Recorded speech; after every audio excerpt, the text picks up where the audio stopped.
everybody. Welcome to another episode of Kickin' with Kpop. And if you have noticed, I have a co-host with me. We are here with Geeking Out with Rosko. What is up, Rosko?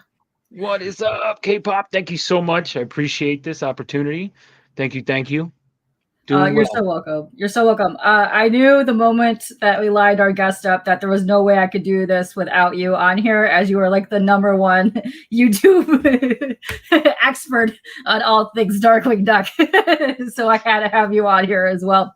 And yeah, oh, you're so welcome. Yeah, you're welcome anytime you want. And we are here with the lovely Tad Stones. Hi, Tad. How are you? Oh, there you are. Lovely. There you are. Hi. I'm good, although I gotta say, for some reason, I've been up since 3 a.m. So who knows if I last the entire time. Oh, no. Yeah, you've been on a whole Kickstarter spree with your interviews going on. You have to be super exhausted. Yeah. Well, you know, hopefully, I'm thinking, like, I hope people aren't watching all of these. I mean, that would be good, but it's like, I think I've said the same facts each time. You know, can't keep track of my lies. All right. Oh, yeah. I know. Now they're on the internet for everyone to know, and they're gonna go like, "Oh, I caught him cheating all those years ago on something." Yeah. That must have been Negatad. That was it. Negatad. Yes. Oh. I like that. Yeah. I'll just need a yellow Hawaiian shirt. Right? That's what I was about to say. Yep. You just gotta peel that one off. There's one underneath. Yeah. Oh, that's gonna work. Yes. The glasses turn yellow. Yes. That's hilarious. We got a ton of people popping in our chat right now. We're gonna take a quick second just to say hey to everybody.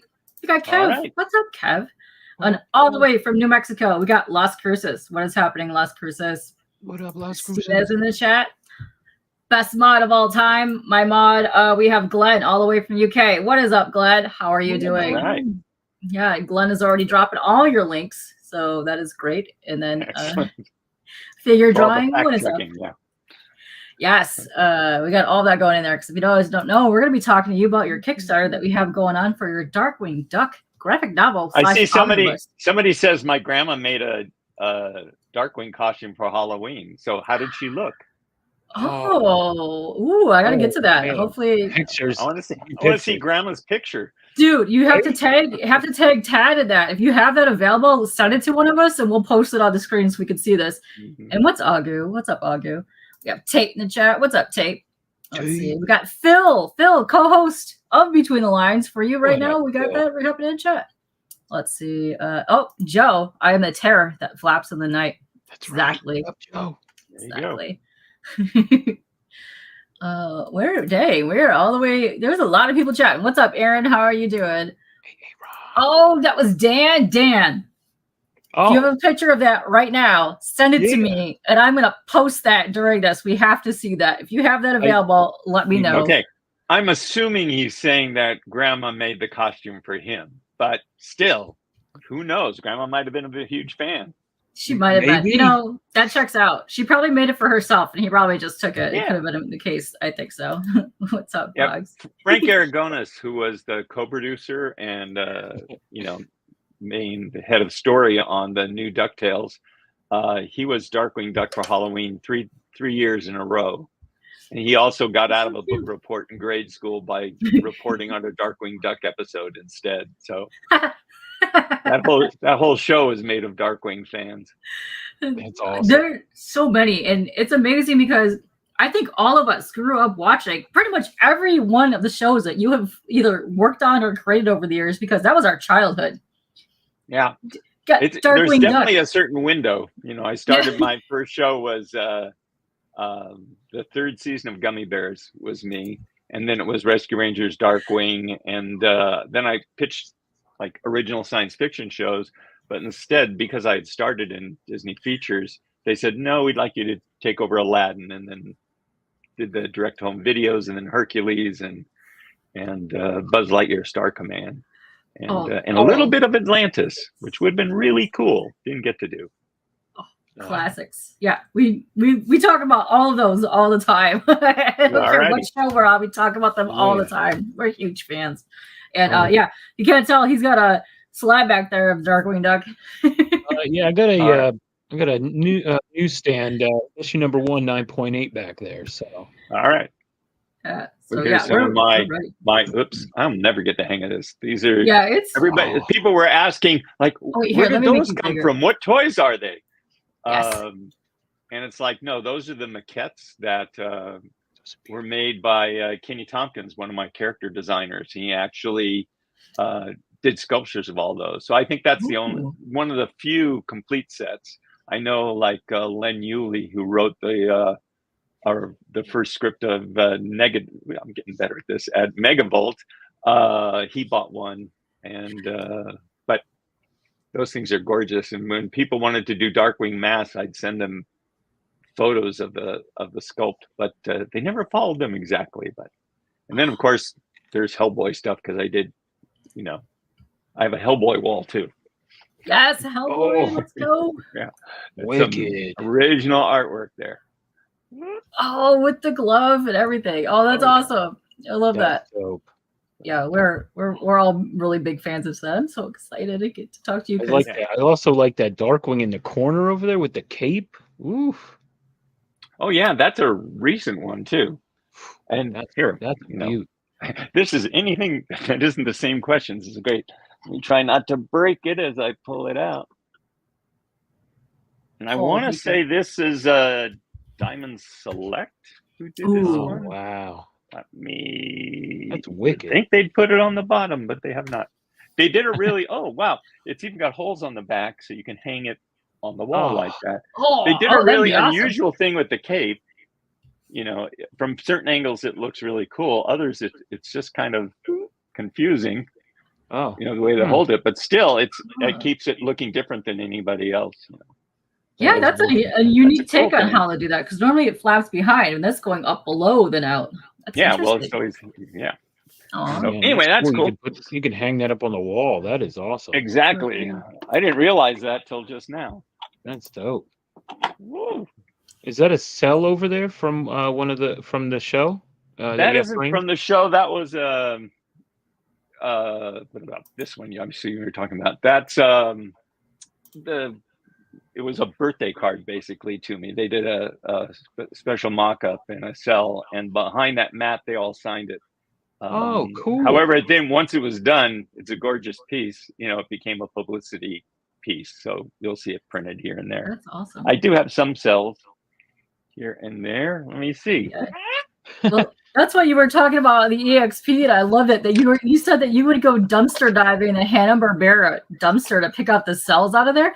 So do you still have the cells that you guys were doing that with? No, I didn't do it, but the guys I went to school with. So that's amazing. But I mean, I had them at the time, but I don't have them anymore. But see, here's an act. Well, okay, the reflections are going to be nuts here, but that is wicked. You can see that in terms of a little bit at a time without the glare. Oh, that's so cool. But that's actually out of the show. That's amazing. And that is wicked. Over there. And then Mark in chat says he packed all 3 hardcovers signed. Nice, thank you very much for doing that. That's awesome. And I want to see if, real quick, did they announce what the final stretch is? Oh, good question. I don't know. Let me refresh. Let me see if they did that or not, because they did hit over 3K just right before we popped in here. Let's see. Anything new? Would it be on their website, maybe? I don't know. You guys are the experts. Okay, I'll go check the Twitter, see if anything has popped in there. We'll need to do that in a second. But we have a couple questions. This one's Callie. Ooh. He has a very saucy questions. How did they get away with talking about tossing salad in episode 1? Well, okay, when you use a show number, I have no clue, because we didn't. When people say, "Oh, I want to watch Darkwing in proper order," and it's like there's at least 3 different orders. There's the orders we assign numbers to them, which is just, okay, here's 5 premises. I'm going to randomly say this is 101, 102, 103, like that. That's just the premise. But some of those may turn into outlines and scripts before the others. So the first script done could be number 5. So, and then when you talk about airing, it's like 13 aired on the Disney Channel as a preview, which we generally did with our shows more as a favor to the Disney Channel at this time because it was still pretty small. And then there's the syndication order, and then ABC took 13 out of that. So there's their order, which was showing on Saturdays when the rest were showing Monday through Friday.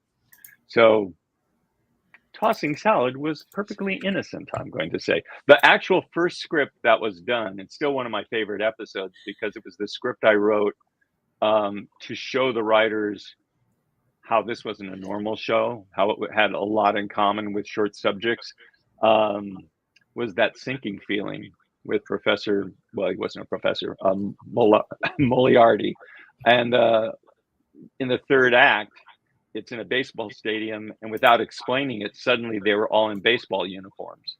And I'm kind of sorry I didn't, when we got the footage back, I'm sorry I didn't show it every once in a while just to remind people that, no, we can break the rules farther than we're, doing normally. And then, of course, that episode was animated by our Australian studio, who was by far our top studio, and did full animation with no shortcuts. And so that one came out great. So I don't know where Tossing Salad was from, but to me, that's episode number 1 because that was the first one written. That's interesting how they do that because they just kind of throw stuff at you. You don't really know the order that they're going in. You just kind of get it done how it needs to get done. Yeah, and it's always funny that fans get very adamant about order numbers and how they want it. Like if you have a show like Gargoyles or even DuckTales 2017, yes, the order matters because there's continuity that builds and secrets revealed and all of that. And Darkwing was basically based on Silver Age comics. The comics I read pre-Marvel when I was like 5 to 9, 5 to 10, something like that. The Silver Age, comics were everywhere. There was no such thing as a comic store. So you got them at the supermarket, at the drugstore. There were spinner racks all around. You were never guaranteed, unless you religiously went, and did research, to get all the comics coming out in any given order. But back then, the continuity was only the most basic stuff. It's like, yes, Superman works at the Daily Planet. Lois Lane, for some reason, out of millions of people, billions on the planet, thinks the guy in the next cubicle might be Superman. And Jimmy Olsen is Superman's pal, and they all work for Perry White. And Lex Luthor was angry that Superboy caused an accident that made him bald. That was it for continuity. Oh, and there was Kryptonite, and Red Kryptonite could do anything. Other than that, anything goes. I mean, Jimmy at one point turned into a giant turtle man who's bigger than a bridge. It wasn't like they were constantly referring to that. I mean, maybe you'd have an artist put like a souvenir wall behind him or something, and that would, I don't know, have a big turtle shell or something. But that was it. You'd get an editor's note, but not often. So anyway, that's what I brought to the show. So we didn't hang by continuity. So really, the order mostly didn't matter. We just had, I think 1 2-parter. Yeah, it's funny because it streams on Disney now, and it's in that order that they have it is just, it's crazy because I'm like, what's going on? So it's funny how you said that because I'm like, the way that they have it set up is a whole nother way as well. Well, and really, even how we produced it, there are certain things that if you're going in with a modern mindset, meaning you think there's an order to stuff, there's stuff that will never make sense. I mean, the creation of Negaduck is the big one. His first script was about Megavolt splitting Darkwing into 2, a good half and a bad half.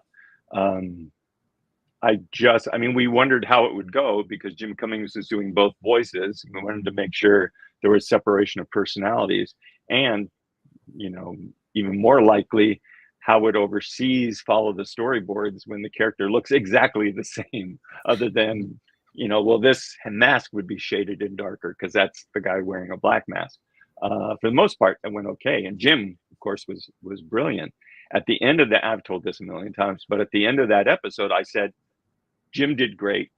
I love this character. Let's bring him back. And the response from the story editors were, well, won't that be the same story every time? Because we'll have to split them in half and have something to do with Posiduck. I said, no, I don't want to bring back Posiduck. Nobody likes Posiduck. I like Negaduck. And they asked, and again, this is because I was older than most of my story editors. This is my Silver Age coming through. They said, how do we explain it? And my answer was, you don't. That it was never explained in the old comics why Batman had all these great villains. They were always captured, and somehow they were always available to rob a jewelry store or a bank or whatever, the next month. You just did it. You picked up a comic and you read it for that story. So that's, for the most part, how we handled Darkwing. People talk about it, there is specifically no origin for Darkwing. There's an origin of how he and Gosling and Launchpad got together, but more correctly, there's like 6 origins of Darkwing in the show. And there are fans who will say, no, but the real one is he went to high school with Megavolt. And it's like, no, you just like that episode. That's why you think it's the same. So again, my feeling about Darkwing's origin is he's not super powered, and it's pretty obvious to me anyway that even without talking about it, he probably got all his gimmicks from Shush, who was bankrolling him.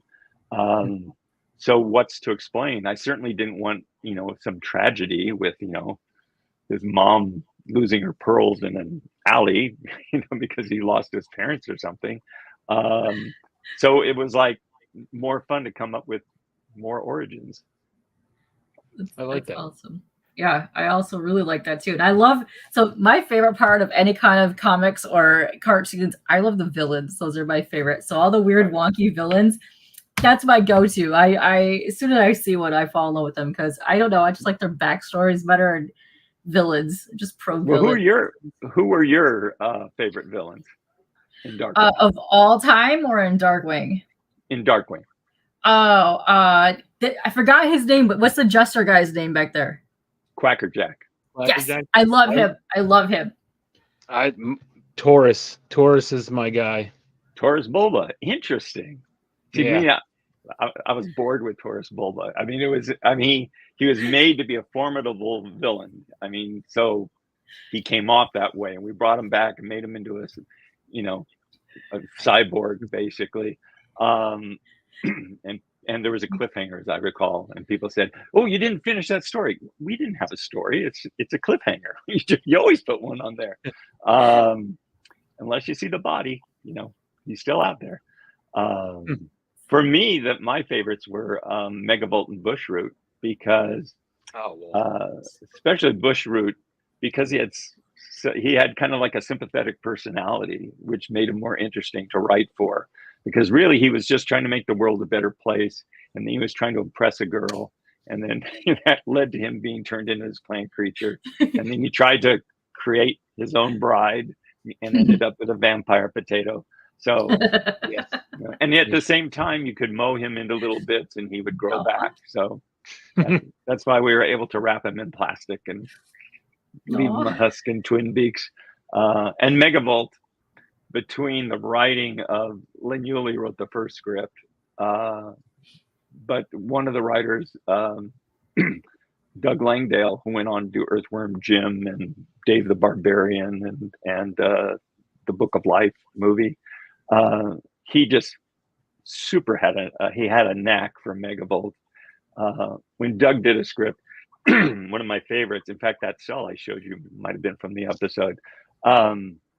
It's like, yes, he's going to rob a jewelry store. And instead of robbing the jewels, he's going to rob the light bulbs out of the display cases. And that I could get there. But what I couldn't have found in the, lobes of my brain is that he runs out of the store with an armful of light bulbs and says, "Be free, my children." And of course, they all break on the ground, and it's luckily, that's when Darkwing and Launchpad showed up, so we didn't have to go through with the tragedy. So that's the stuff I look at and say, okay, I never would have come up with that. And then Dan Castellaneta's voice just nailed it. Made it fantastic. I mean, I do love Bushroot. Don't get me wrong. I mean, that's another great character. But I have a question that kind of branches off of that, though. Who was the first villain that you created for Darkwing? Well, somewhere in my files, I do have the Bible there. Oh. I basically, when you do and this explains why Tusker Nini is on a bunch of merchandise and not that many episodes. You have to give the writers, before there is a show, you have to write something that gives them a sense of the show.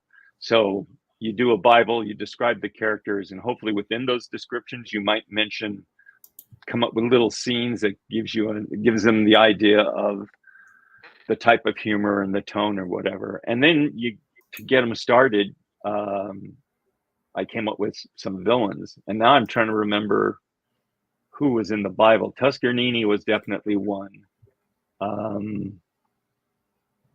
Not Negaduck. We got him on the fly. Oh, I should remember her. Madam Animatronic.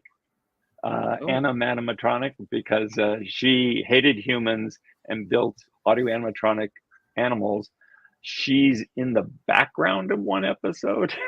Because here's the thing. I create those characters, just for the Bible. But that Bible also gets handed out throughout the company for merchandise. So they just, they're dealing with nothing and they can't wait for the show to be done. Although they should have, my feeling is, look for updates every month or something. So they kind of went with what they had, which makes me think Megavolt was in the Bible too, because he ended up on t-shirts too. So really, if you're talking about that way, I gotta say Tusker Nini, a villain we hardly used, and maybe Megavolt, were in the Bible, so they were the first ones. But then as far as the script, the first villain was Moriarty, because if you watch that episode, you realize I touch on everything.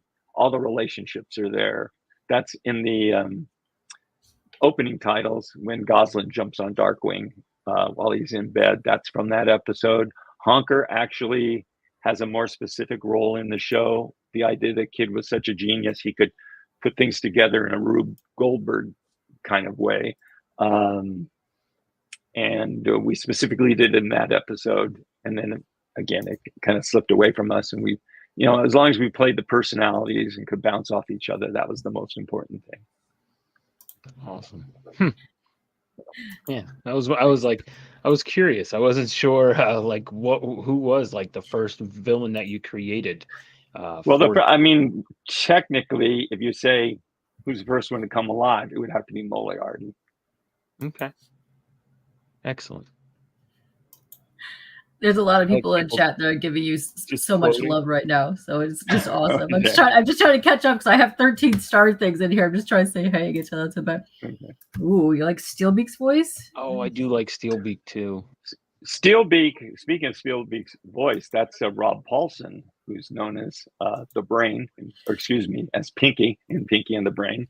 I worked with Rob. He was Gusto Gummi in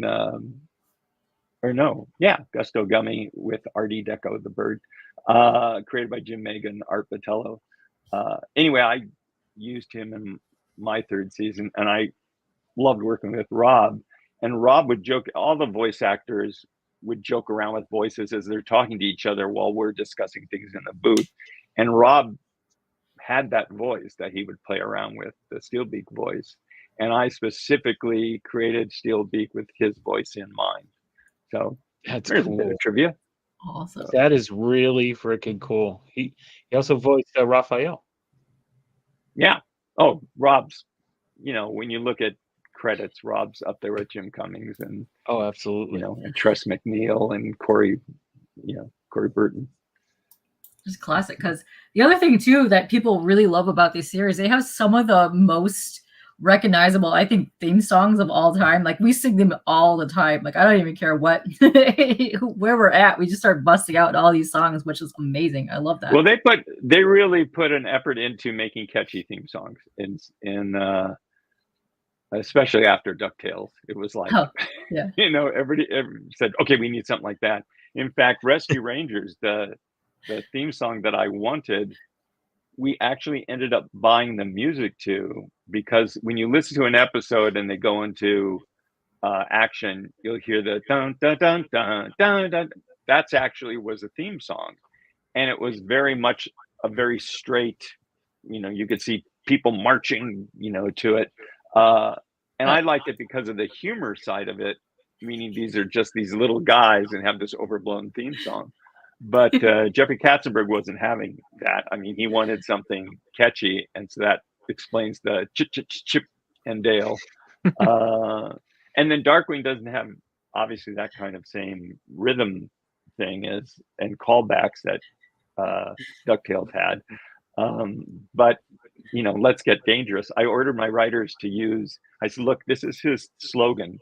It's not a slogan unless he uses it in every show, and I think it's in every show except for somebody told me 2 or 3. But I didn't know they were going to put it in the theme song, so that was awesome. That really made it, and that was actually animated in-house. The Let's Get Dangerous, I think. That's Come so to cool. Think that the scene of Darkwing in the titles where he kind of pulls his cape up and there's like the shadow of a window behind him, that we animated for some promotional thing. So that was animated in-house. The Let's Get Dangerous, I think, did come from the first episode. That's awesome. I love when things come together like that. Like you weren't really planning it, but it just somehow worked. And I don't think it would be as popular without that Let's Get Dangerous. Like even in the chat, we've had like so many people in the chat that just popped in here, just said, "Let's get dangerous." Yeah. He's just in here. And these days, I always tell people to stay dangerous because I assume they've been dangerous all this time. Have been since the 90s, yeah. But yeah, that was the thing. I really, I used to know the Shadows. It was way before my time, but I had heard tapes of the Shadow Show and read some of the pulp stories that had been collected in paperback. So I knew the weed of crime bears bitter fruit. What evil lurks in the hearts of men, the shadow knows. And the echoing laugh. And that obviously inspired I'm the Terror That Flaps in the Night. And the whole point was he's got to keep doing it. So, and luckily in the, and I've told this story again a million times, it's the last day of this Kickstarter, or second to last day, whatever. So you won't have to hear it again. But he was originally going to say, I am the terror that flaps in the night. I am the winged scourge that pecks at your nightmares. I am Darkwing Duck. And it was always going to be the same. And luckily, one of our early scripts had Launchpad having to take Darkwing's place. I think it was called Double Darkwings is probably the title. And the gag was he could never get the slogan right. So he was the first one to say, I am the road salt that rusts the underside of your car. And it was hilarious. And at the end of that, at the end of the recording session, I said, this is too funny to keep to one episode. We have to give that to Darkwing. So we rewrote anything that was done previous to that and re-recorded, lines. And that became one of his most famous traits. But that's how loose I was. Again, I wasn't going to be, it's like, oh no, now we're going to have an episode where Launchpad he's not messing it up. He's actually being just like Darkwing. I don't care. Weighing the two, having a little bit of confusion or one less gag in an episode toward having it throughout the series just was a good trade-off. Same thing if I love the character Negaduck, I was going to use him. I didn't need to bring him. I didn't need to be, locked into his origin that required this other duck to be in every episode that he was in. Oh. Yeah, so he has 2 origins too. Ooh, that's cool. I dig that. Do you have any other questions, Rosko, that you want to ask? Because I got a couple saved in the queue I actually do have one more.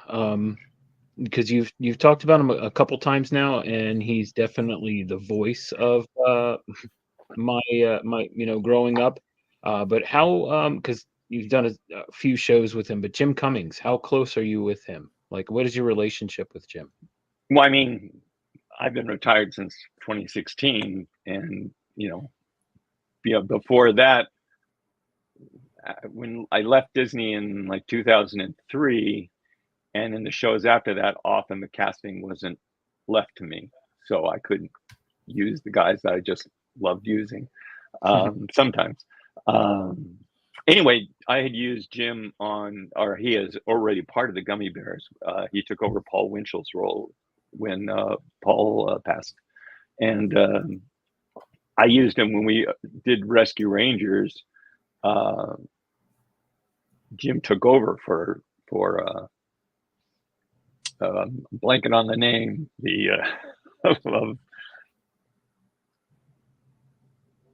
it's gone. I'm having a Joe Biden moment.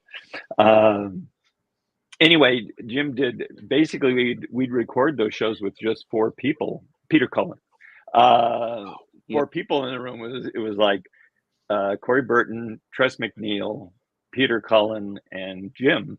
So Jim would almost always do the guest star villain role, and Corey and Tress did a million voices each, and that was all I need.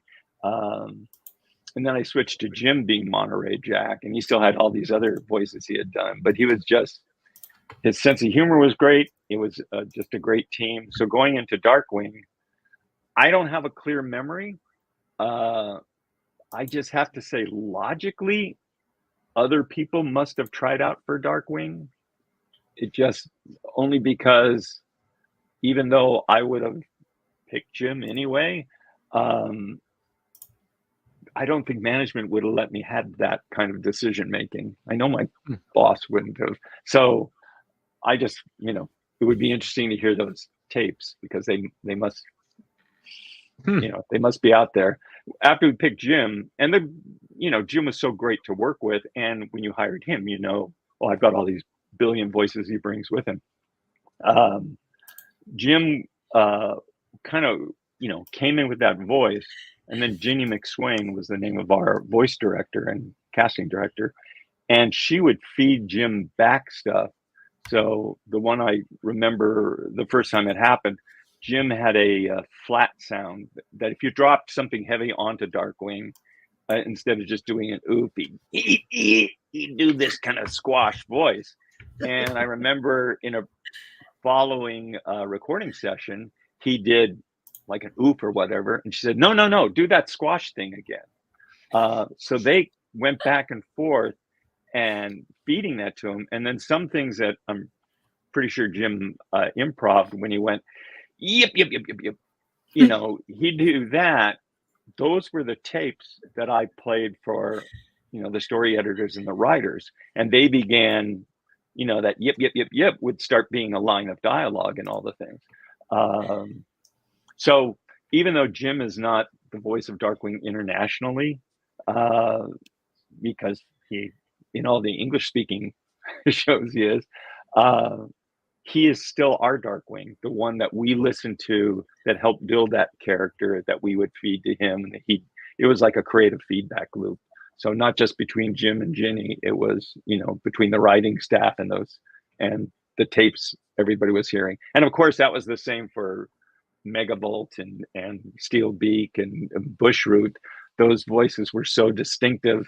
It was, and funny that once you start doing that, it's not your own voice in your head. You're starting to hear their voices in your head as you're, writing dialogue.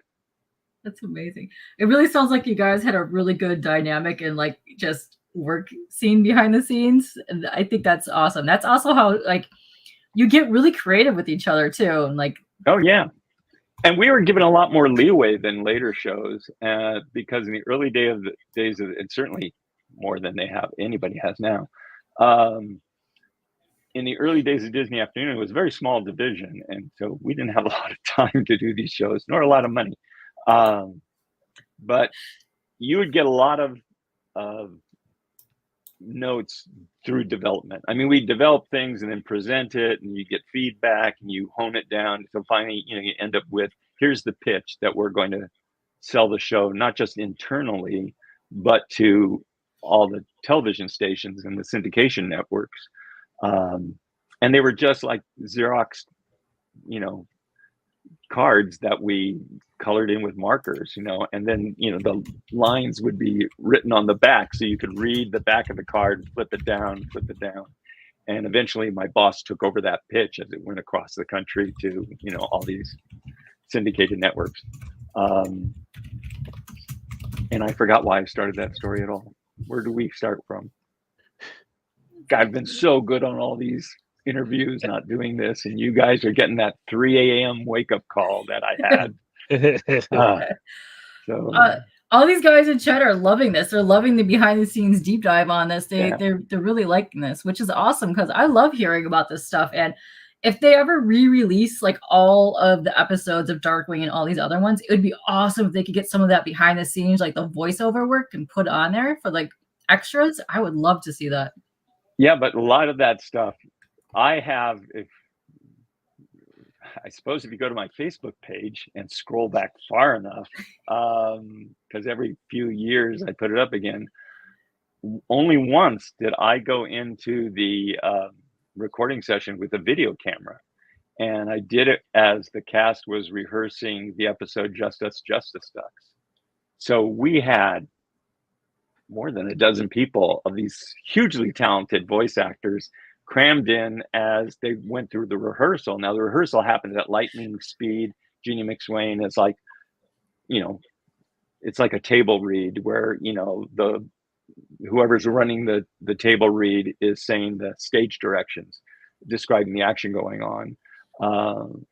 And it's really crummy, quality, but, you get to see these people, working behind the scenes, but that's it for, there's no, it wasn't like we did any publicity where they brought in a good camera and, except for you'd always get in the production pad, in the EPKs, which were the electronic press kit, they'll have the guys doing voices and all that is staged after the fact. This is raw footage that you can barely see, was the true stuff. And you see all these people that, that were all fantastic, voice stars. So it's like a home video, like those home video. Yeah, literally. No, this was a VHS, tape that I was using. Like all the, like there's like a picnic, and then all of a sudden it does that, and then it cuts over. Just about. Yeah. That's awesome. That's awesome. Yeah, so a lot of these guys are, you're saying, a big fan of the show and watch what they put on the DVD all the time. And yeah, I think a well-produced behind. Yeah, that would be amazing. But it's so funny because back in the day, they didn't really have like the technology that we have now. Like we have cell phones in our hand at all times. We can go record stuff. So exactly. A lot of that stuff is lost. There was that window where DVDs became a huge, suddenly they're a huge profit center for studios. And they were like basically a film school on a disc that you could watch all the extras, and there's behind the scene movies. I mean, God, you look at the Lord of the Rings set, the extended director's cut of that. There's all sorts of documentaries and stuff included on that. But in the VHS days, we didn't have that. So we don't have that same kind of, footage quality. But yeah, the behind the scenes stuff is always super fun. Yeah, and then Callie too, he was saying, I know he's a huge fan. He's like a lot of all the comic books. It's nice to know how much thought went into it. You grew up thinking it's all natural or happy accident. The fact that he changed some of the ironic roles with the dialogue blows his mind. Yeah, it's amazing. I love hearing about that stuff. Yeah, well, I mean, again, a lot of it was, if we had done a little different casting, or someone hadn't submitted that script idea. I mean, some stuff, after we did the episode Twin Beaks, we thought, we should do more like that, where we find a show that we can pattern it after, a specific episode of The Twilight Zone or The Night Stalker, X-Files, whatever we would pick. That was kind of the idea because Twin Beaks had come out so well. But the reality is we had such a tight schedule that I have to deal with the stories that are being submitted to me. So writers are pitching story editors, and then story editors are picking the ones that they want, reworking them, and then they pitch me. I can't, if someone pitches a story that I think, oh, this has a good beginning, middle, the end, there's plenty of entertainment here, I have to go with that story. I did not have time to say, no, let's put this aside. And I want you to think about, your favorite movies and how could you turn that into an episode? It was just, if I'd gone into the show thinking that way, maybe, but we catch as can, I believe is the same.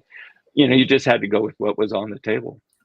That's actually two of the questions I have started on chat. People want to know more about the Twin Beaks episode. They want to know whose idea was the parody episode, and it was. Oh, go ahead. Go ahead. And then Bron says, "I just want to say that the kid who watched Twin Peaks with his parents, that episode of DD blew his mind. Was there a single writer that pushed that episode? I told you, a lot of people love that episode. That was pitched by Jan Stranad, who has great comic book credits. Jan pitched it, and I said sure, but I gave him because I was a big fan. I just gave him the caveat that this has to work for people who have never seen that show. In theory, our entire audience,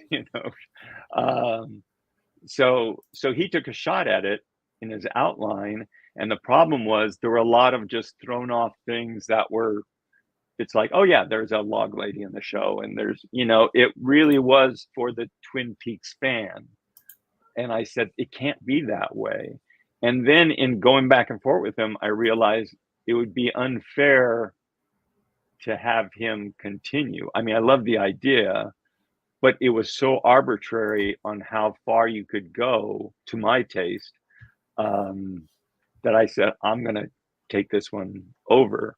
And, so I took what Jan had and then added to it and subtracted or whatever, but it was purely a practical thing. It wasn't like I was stealing it from him because, I want to write that one. It was like, no, we're going to fall behind schedule because I'm constantly going to be giving a notes. It's like trying to write with somebody over your shoulder, putting one hand on the keyboard while you're trying to write. But that's how it came about. It was all Jan's idea. And then some stuff like, Bushroot played perfectly because you want a body wrapped in plastic. And we had this character who could literally be killed and yet not be dead. That he perfectly fit that role. And then big fans of Far Side, the comic panel, the gag cartoon in the newspapers. And so we threw in some of that, I believe just the cows, I think, were in that one. And now I'm conflating episodes possibly. I forget whether it was in that episode or another one where we talked about the aliens from the far side of the galaxy, from the planet Larson. That was it. Anyway, that was mostly for Twin Peaks. It was Jan seeing the potential, me making a hard decision, and then thoroughly enjoying writing it and picking the right characters to play with. And then the storyboard team did a great job in playing it out. That's amazing. I love hearing about all this. I could listen to this all day. You can't even right. Keep talking. Ask questions. I want to see something. If you can hear me, if you can hear me, I'm just gonna pull out some of the things that people were praising you earlier. Tate right. says, "Oh my God, Tad, our childhood. Thank you so much, Tad." And then Hudat is saying Darkwing Duck was his fave growing up. And then Vogs, Mr. Stones, I grew up with Darkwing and Buzz Lightyear Star Command. Thank you so much for my childhood.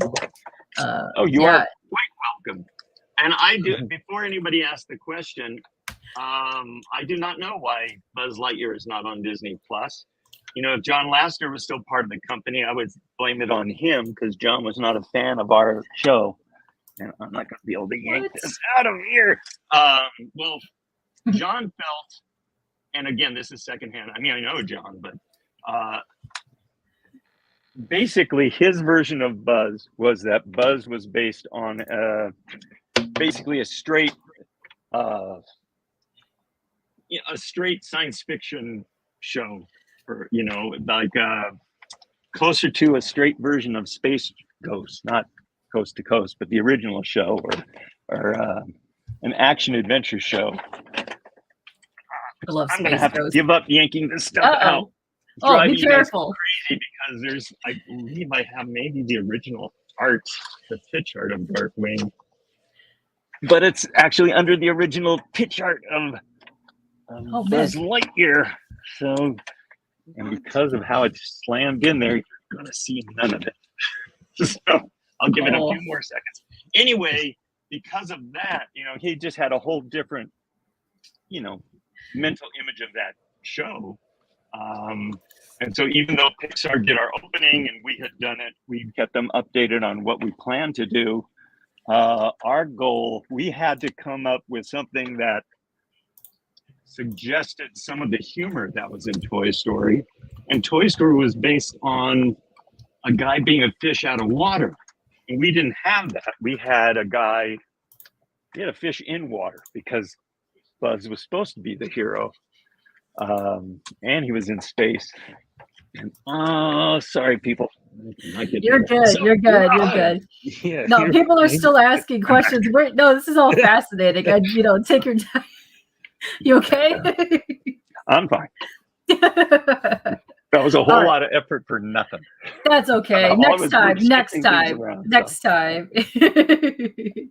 Protect Tad at all costs. Exactly. This man is a treasure. Yes. Okay, you have a large format edition of Wednesday comics as well. Nice, Jay. I know, Jay. Not only that, but I've done this on several shows. Oh, I forgot what I did with it. I not only have the large. Oh, yes, I do. Right here. I did not get to that yet, Kelly. Don't worry, we're getting to that. I have the actual Wednesday comics. I bought it first. So. Oh wow. That's what it came out like. It was actually a newspaper. Huh. Yeah. Anyway, so yes, I do have that, and it conveniently says the words comics in big bold letters right behind me. So. Ooh, lovely. And we have got a lot of questions in here. So Whodat, I have a question about this. I'm gonna have to double check this. If it goes to back, this is about the campaign. He's saying he wishes it closed next week because he wants the hardcovers. Double check, because if it ends, you probably might be able to get some, but not the Kickstarter exclusive covers via Dynamite when they're done. I have a link to the Dynamite store on top, but also it might go up via backer kit or extended as well once it ends. So just keep double checking it. So if that's the case and you still want it, we'll look at that when we go through the campaign, because it might have some information about that on there. And yeah, the Jay Lee on there is amazing. He did such a great sketch on that. It was lovely. Jay Lee, yeah, that's exciting. And there are a couple questions that have to do with the Darkwing Duck series. Well, Matt just saying that he always felt Darkwing was his own worst enemy. That's true. At least for Acts 1 and 2. The way we weren't religious about this, but the way I explained it to the writers was basically in every episode, not in every one, but the ones that had a Darkwing arc, it was mostly about his ego usually. But if he had something to learn, like he can't be too overprotective of Goslin, or he is caught up in the idea of redoing his image. As long as he had that wrong idea in his psyche, fate would work against him. And then once he kind of worked through that and figured things out, just emotionally, the anvils would tend to fall on the bad guys instead of on him. So there'd be a shift. So I remember, the show is way different for TV animation when we did it, because one executive asked, he says, how do you have Jeopardy in a show if you can literally drop a safe on a guy and the safe door opens and he comes out like an accordion? How do you ever have Jeopardy? Like going to a commercial. I mean, you want the viewer to say, oh my God, is he okay? And want to tune back in. And I just said, because the characters will react more serious and will play scary music. And that seemed to appease them, and it worked fine. It is just like any other. I mean, on any comic you read, it's like, Spider-Man is not going to die, most likely, because they got a lot of money sunk into Spider-Man. So something's going to happen. Yes, Superman's going to lose his powers, not forever. So how often have you seen a comic book series that says this issue changes everything, and yet somehow it doesn't? Sure, there's minor changes that happen and all that, but I mean, it is, it worked fine for us, especially because the show is so broad, and some of those episodes are looser than others, and some of my favorites are the ones that play with the format. But yet, when we did the show where Gosling goes in the future, and you get an idea of what would have happened to Darkwing if he didn't have Gosling to counteract him, and he just had her loss to deal with, he comes out terrible, and the world is a terrible place. And he's Dark Warrior Duck. But you could take that seriously, and you could, when they reunite at the end, it actually has some emotional content to it. Or in in Darkly Dawns the Duck, the introduction of the show in multi-parts, at the end, when he's kind of like Drake Mallard shows up and he kind of rearranges his bandages to kind of suggest a mask, there's real emotion there. They know that happens, even though the show is incredibly wacky. And yes, the plunger gun is so epic. Yes. And Duck is also referencing how many times Professor X died. Yeah. Or Jean Grey, for that matter. Yeah. Or Bucky. Bucky was the one for the longest time. Bucky was never supposed to. That was the one character that could never be touched. You may not bring Bucky back. And they did it brilliantly and created a whole different character. Yeah, there's a lot of characters over the years, especially now. It's interesting because there's a couple people that are like going back to do the Golden Age characters and kind of bring them forward into today, which I actually really like, because a lot of those characters people forgot all about. And I think that's absolutely amazing that they're getting this new life for them. The weird thing is, when you think of it, the Golden Age characters who started in super late 30s, mostly the 40s, I think, and then kind of just petered out in the 50s, or just were discontinued. This, like the original Flash, the original Green Lantern, and all that. Between that and the resurrection of, one of the signs of the new age of comics, of the Silver Age, was like the showcase with the Flash in it, the new Flash and the red uniform and all that. Well, I don't know how many years it was between the last of the old Flash and that one, but it was, I'm thinking 15 years, maybe less. Whereas when you look back on Marvel, it's like, how long have we had these characters in the same iteration? I mean, yes, costume changed, redeveloped, Iron Man, really, outside of his original golden costume, he was always changing his helmet, and now he changes everything. He's had so many different versions of himself. But we haven't seen that kind of drastic, that character disappears in a new reboot. So seeing those Golden Age characters rediscovered and reworked for modern sensibilities is cool. Yeah, I love it. There's a lot of people that are working on, I talked about this in one of the last episodes, Butterfly as well, because she was one of the first African-American characters. And a lot of people are redoing her now, coming into the spotlight, because they want more of that, like, really cool vibe, like the 60s, 70s. Well, I think it was 70s. But yeah, there was a really cool stuff happening. And I like those characters, because some of my favorite characters of all time are like the really weird side characters. And I love finding more information about that. No, same here. Love the weird. Love the weird characters. Love the weird villains, though. Those are my favorite. Yes. High five. One of those one-off weird villains. Oh my gosh, you gotta love some of those. Yeah. Okay. We have a lot of questions too about either spin-offs or series that might be related to Darkwing Duck.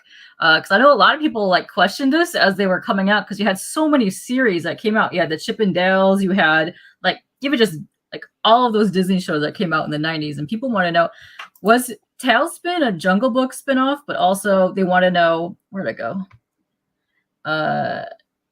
Is Darkwing and Daughter an homage to Inspector Gadget? So there's a couple of these in here that people are asking. So no, okay. And then no, Gosling came from Calvin and Hobbes. I wanted that kind of drastic personality that would drive him crazy, and it solved the Robin question in that it really didn't make sense for Batman at the peak of his powers to decide that what he really needed was a 9-year-old boy in a bright outfit to fight crime with him. The thing with Gosling, it's like her personality. It's like, no, she was supposed to stay at home. And she was forever not. So that's what she was based on. A lot of people make assumptions of where characters were based on. Bushroot was not based on Poison Ivy at all. He was based on an old Human Torch villain called Plant Man. Oh. And that's where we got the idea of, although I realized it was also Wizard of Oz, that trees could throw things, or that a cactus could shoot its needles, or a plant would grow up to trap somebody, was all in those early, he was only in 2 half-issue stories. And then a little bit of Swamp Thing, the idea that, you know, he could be eternal, that he could be destroyed yet regrow, literally, you know, was part of Bushroot too. Liquidator was not based on Hydro Man, because Hydro Man came out in the gap where I was not reading comics at all. I was in college. We didn't have comic stores. For a while, I had somebody back home buying comics from a list, but ultimately I let her off the hook, said, you don't have to do that anymore. And it wasn't, I didn't really get back into it in a major way until TV animation, really. When the guy said, hey, on Thursdays or Wednesdays, whichever day it was back then, I think it was Thursdays. It was like, hey, we usually go to the comic book store on Thursdays. You want to come? I went, comic book store? What is this place you talk of? So that's, you know, luckily that was the perfect time to get back into comics. Anyway, Hydro Man came out in that time. So Liquidator was actually based on the Sandman. In Spider-Man #4, you had Sandman going down drains, you know, to escape. And I think something that we used, Spider-Man defeated him at least one of the times. I know one, he vacuumed him up with a shop vac. And another one, I believe he mixed cement in with him. So anyway, so there were weird random things. You know, Morgana, was based on, in the loosest of way, just all those magic characters, and Morticia Addams, and you know, and Lily Munster, and you know, all of that. So it's not always a direct line from the most obvious, you know, to what we did. That is so cool. That's so dope. Yeah, awesome. Count Duckula is one of my favorite shows of all time. I love that cartoon. It's so good. So good. And Danger Mouse. Danger Mouse. Ooh, yeah. And Manuel here has a really good question. Tad, are there any news about Darkwing Duck? Okay, here's a piece of trivia. Once Bob Kane pitched me, or at least I was told to take the pitch, of Catman, and the show is actually done, so I forget. I want to say Catman and Minute Mouse was an animated show.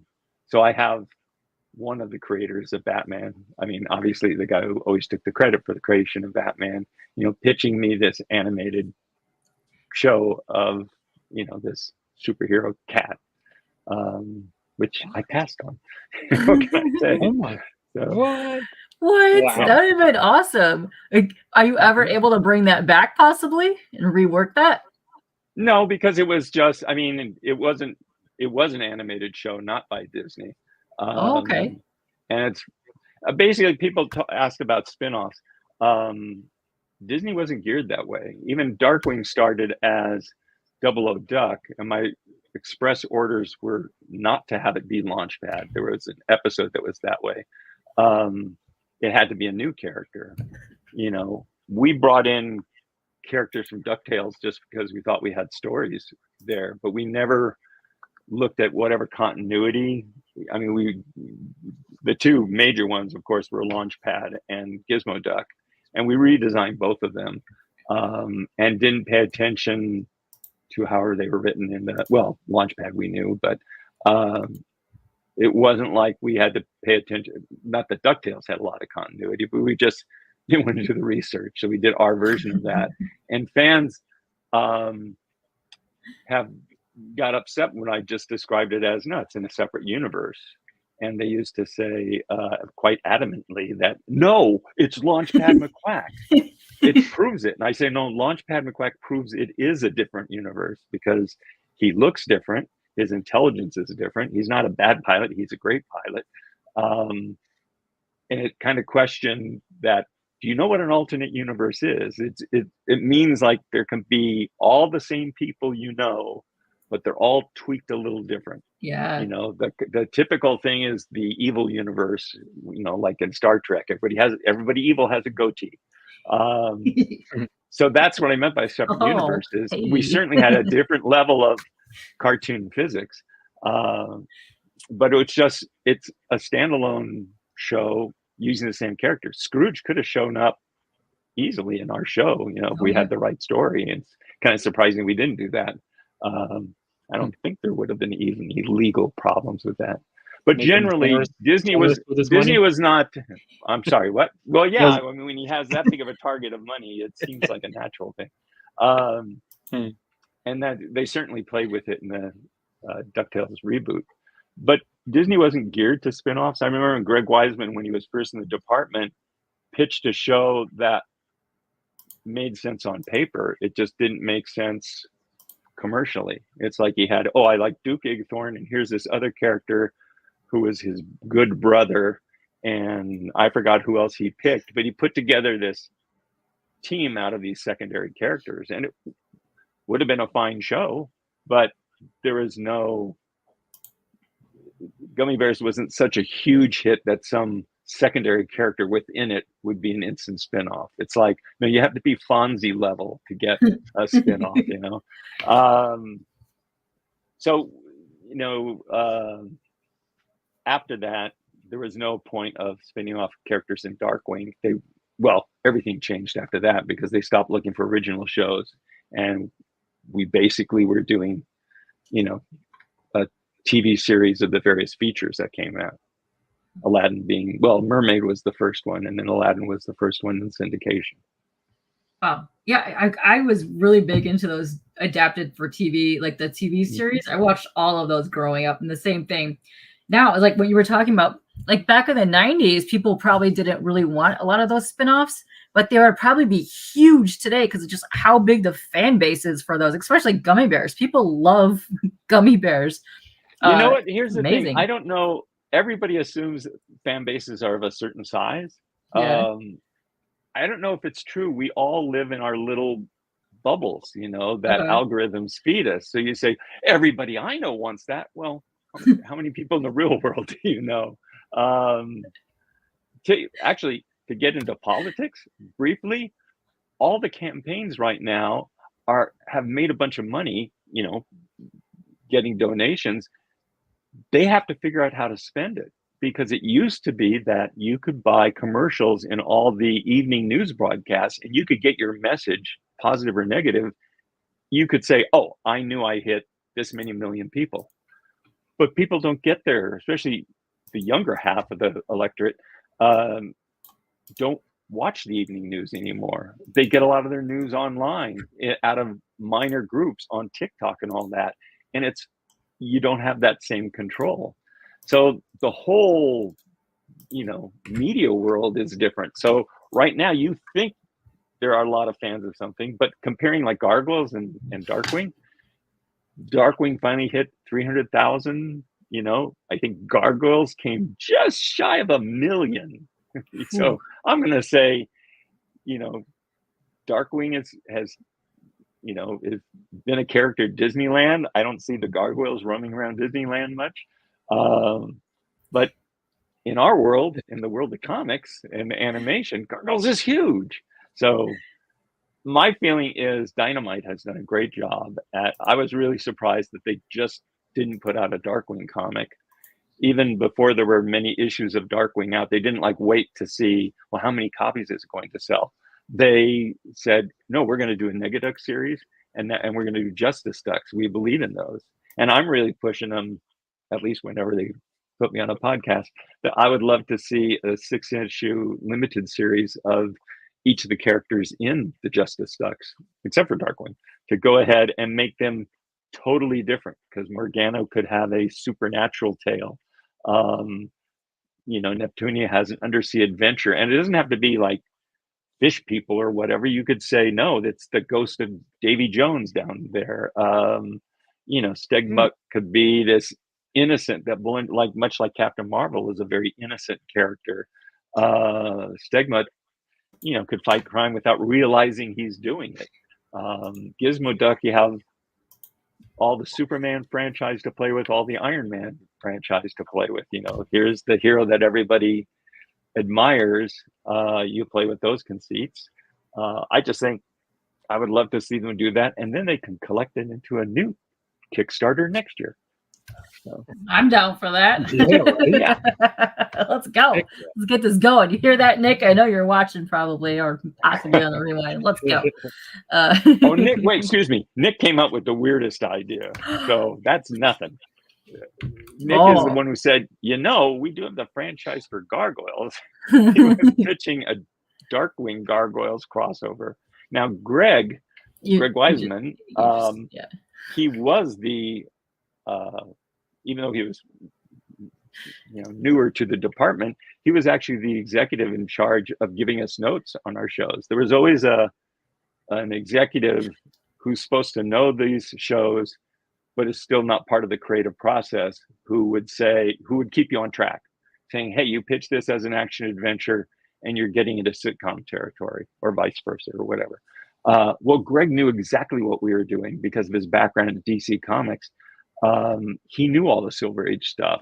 He had grown up with it, and he had been behind the scenes in the creation of the newer versions of those things. So he was the perfect guy to give us notes. Anyway, so, instead of keeping us on track, he kind of let us loose. Oh, hey. You know what? I real quick, I realized why I brought up the whole card flipping thing. That we had more creativity back then, because in development, you'd get notes, and then once it got into that sales pitch, it's like, okay, that's how the show is selling. And then they'd really watch you for about 3 scripts. And then at that point, my boss basically had to keep running the division, so he couldn't give those detailed notes. So we were kind of left on our own until like the first footage came back, and we'd find out, did we pull this off or not? So that's how we got Twin Beaks and episodes like the Comic Book Classics was one of my favorites, where as people are writing a script of a comic book, depending on who's at the typewriter, the adventure you're watching changes. All of that weirdest stuff, I don't know, would have gotten through. All it takes is somebody with a straighter sense of entertainment, and those ideas might not have gotten. But as it was, those Disney afternoon years, we were just going nuts because we had no time to slow down.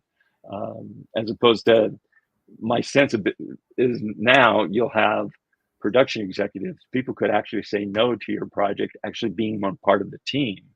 So it's like, I don't know, does the showrunner have the same creativity, or is he constantly being watched and cut things off? Now, I guess it depends on the executive that you're working with. So, but we had fun.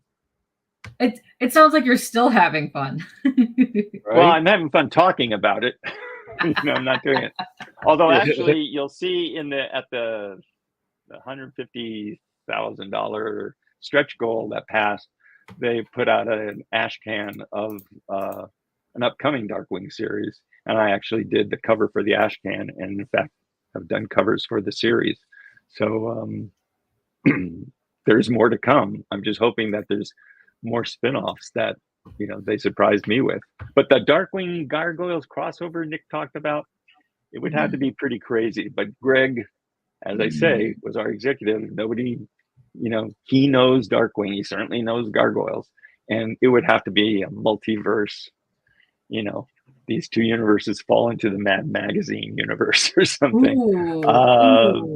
But yes. I mean, it would be great. You just say, hey, we're only going to do it for this many issues. And then everybody's going to come out of it realizing, was that a dream? Or they walk out of a shower, or, however, whatever conceit that you want to say that. Did that happen? We're not sure.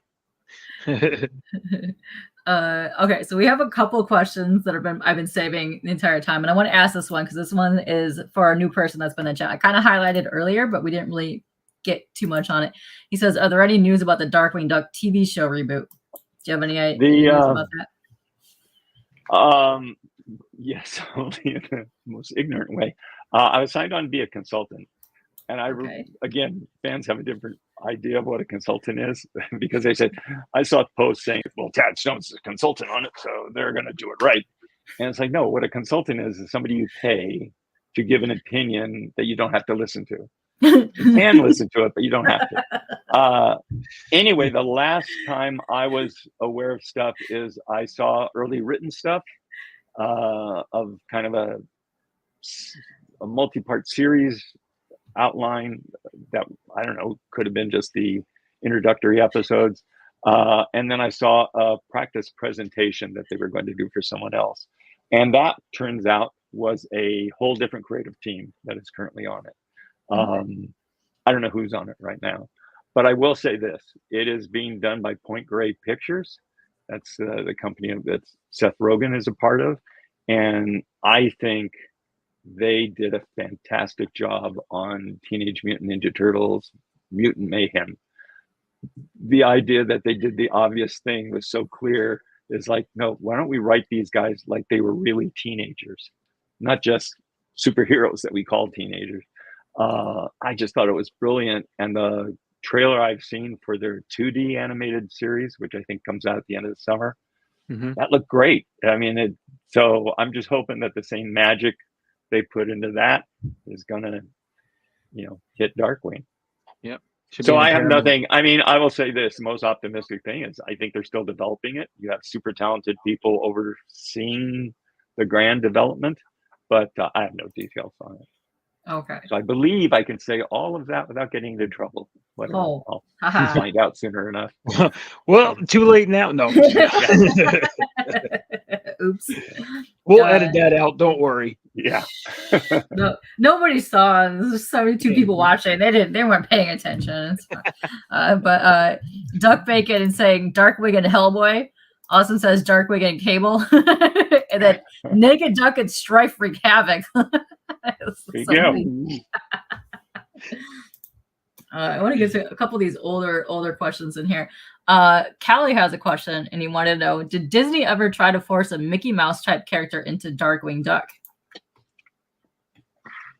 I'm not sure what you'd mean by that. Certainly not Mickey Mouse, because they're very precious with Mickey.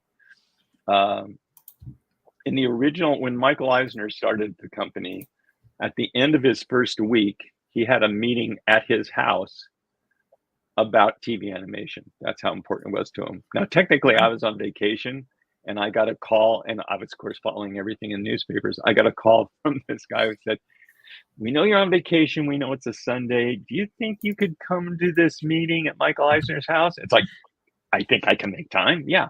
And in that meeting, he talked about his position was, everywhere there's animation, Disney should be. It's the foremost name in animation. It doesn't mean all animation's equal.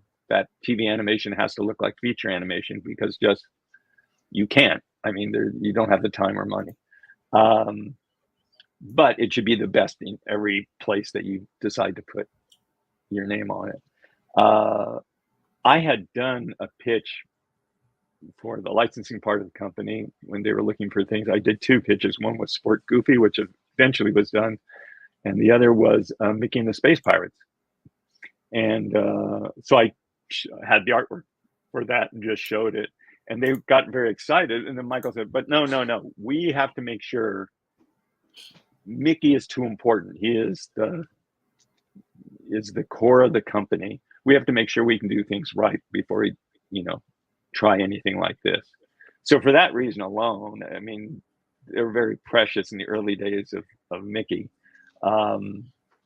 Even Donald, I mean, had to be, everybody was thinking of Donald being animated the traditional way when he kind of waddled, and, you know, and that's not, when he did appear in DuckTales, that's, you know, he was animated like all the other characters. It took a while to get comfortable with that sort of change. So no, there was no reason to bring in Mickey or a straight character. Again, we were kind of left on our own. So at the same meeting Rescue Rangers was sold, in the second season of DuckTales, they didn't just want to announce that we're doing more episodes. They felt they needed new characters, something to hype. And I pitched a space duck, who I don't think had a name. They were just cliches, basically. A caveman duck called Bubba, which they did go with. And then RoboDuck, because RoboCop had been a huge hit in the, you know, that summer before. And they immediately took the idea. And in part of that pitch, I actually named him Fenton Crackshell. But by the time he got to series, he was mostly developed by a writing team, Ken Kuntz, David Wiemers. And his name was changed to Gizmo Duck, which I think was a good change. Although the art department did not get the note, because on his chest is an R instead of a G. And that's left over from the early designs. So, you know, before the name change. I always wondered that. Yeah. Yeah. So that happened. And I pitched them that quickly. And then they learned that, oh, we don't have to do that for a second season. That actually, business-wise, there isn't a second season. They only want to do 65 episodes. And Darkwing got more episodes because ABC took ultimately 26 episodes, you know, that they wanted just on their network. Yeah, like Duck is saying, Gizmo Duck is great. Gizmo Duck is one of my favorites. When we had a duck theme thing, that's what I picked to draw on that, because I love Gizmo Duck. He's so much fun. He's so much fun. Yeah, and to be clear, all I came up with is the general concept. I did the original and a drawing that you can certainly see. My drawing to the final is very close, but Blatherskite or whatever, I never say right. I did not come up with that. It was just basically look at the visual. You got the gag. Yes, somebody developed it and turned it into things. In fact, in that quick Rescue Rangers aside, in that meeting we pitched, Jim Megan and I had created, at least worked together on the show called Rescue Rangers, but it was not Chip and Dale, it was Kit Colby and the Rescue Rangers. And they liked the show, but they didn't like the lead character. And I said, maybe I didn't do a good job of describing him. And they said, no, Tab, we got those characters, pointing to Bubba and RoboDuck. We got them in 2 sentences. You know, we like the show, it's just not a home run yet. You know, you got to rework the lead. And then the next part of the meeting was about DuckTales and what are other Disney classic characters that they felt comfortable doing. And again, Mickey was pitched, still weren't ready for that. Donald had kind of been used, very hard to animate. Goofy was immediately picked as, Goofy's been everything. He's always been an everyman character, at least after the earliest days. So he went in and got all sorts of development where he was a detective and, you know, in the army, I think, and all sorts of things. The Goof Troop idea actually came from some sort of situation that had a more logical troop in it. When we got to Pluto, they said, no, we're not going to do a show about the dog. I mentioned Chip and Dale, and it was Michael Eisner who said, put those characters in that show. And Jeffrey Katzenberg said, home run. And that's how Rescue Rangers got the go-ahead. And because of something, we had 2 leads, it changed the number of characters that we had. And certain people stayed, certain people mutated, and others, you know, left. So that was all in one meeting and all in the simplest of pitches. But there was no feeling of, going back to that original question, of we're going to tell you, you know, once the show's up and running, to put this character in. If they did, it would have been something huge, commercially that you would want in to help sell your show, but that never happened. Wow, that's so fascinating. I love hearing all this, and I'm just laughing because Subo said, "Is Goofy a dog? Isn't he? He's a dog." I think Goofy and Pluto have to have a real long conversation. They do. Yeah, because that was actually a question that's up here. They were talking about Goofy. Pluto and Goofy walk into a bar.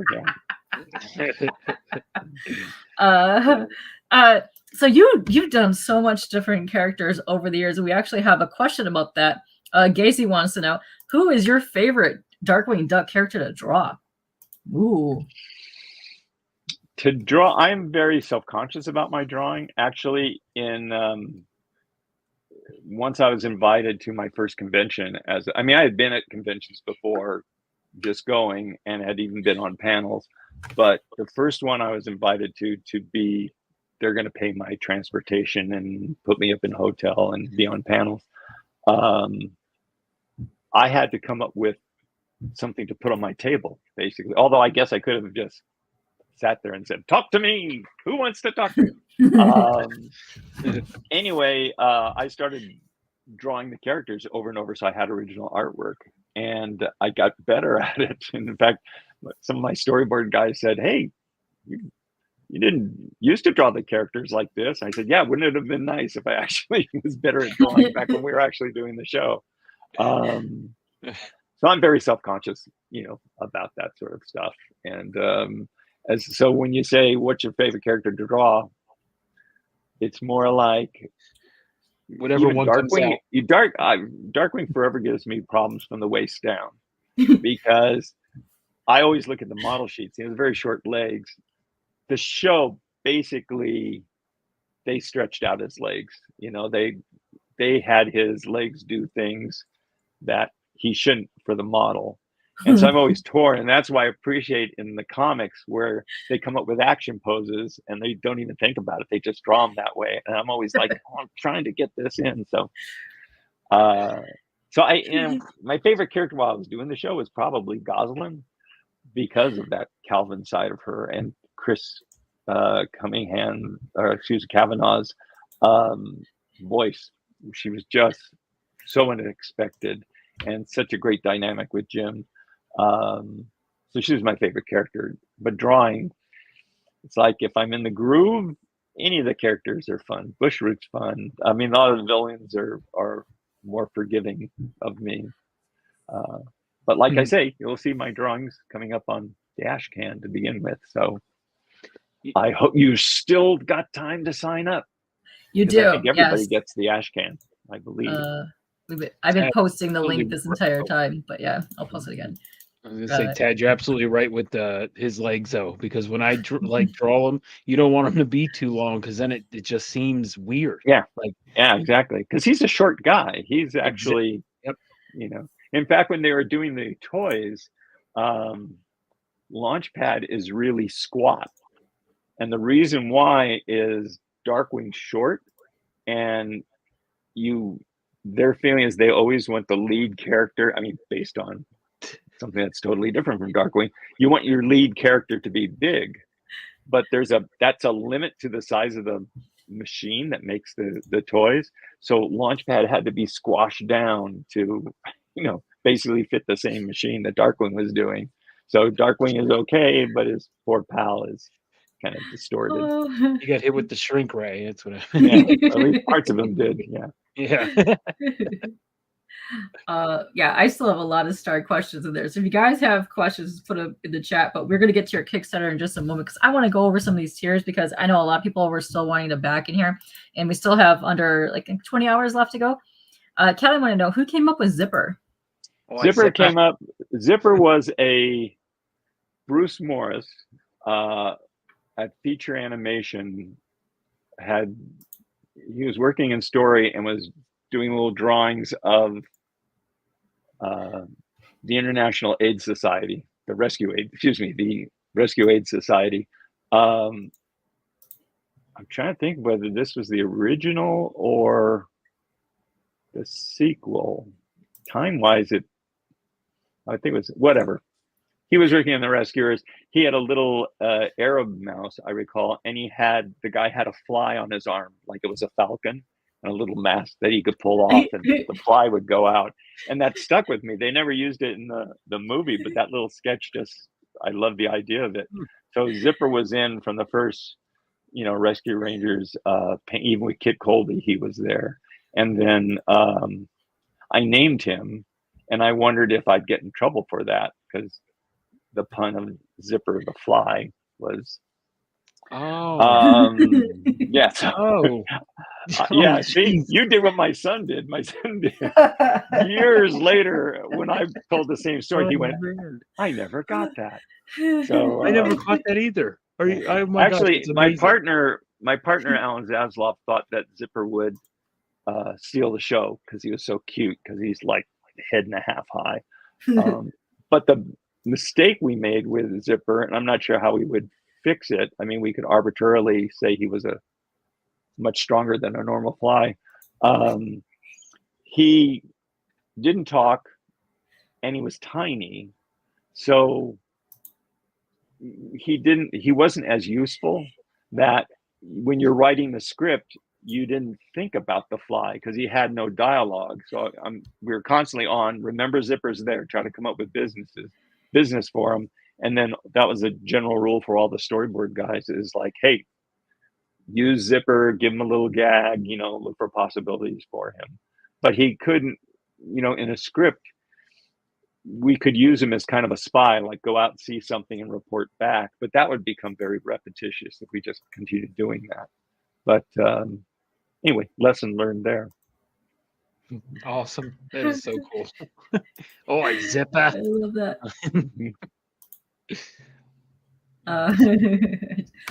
What's up, Chad? Question? There's a couple.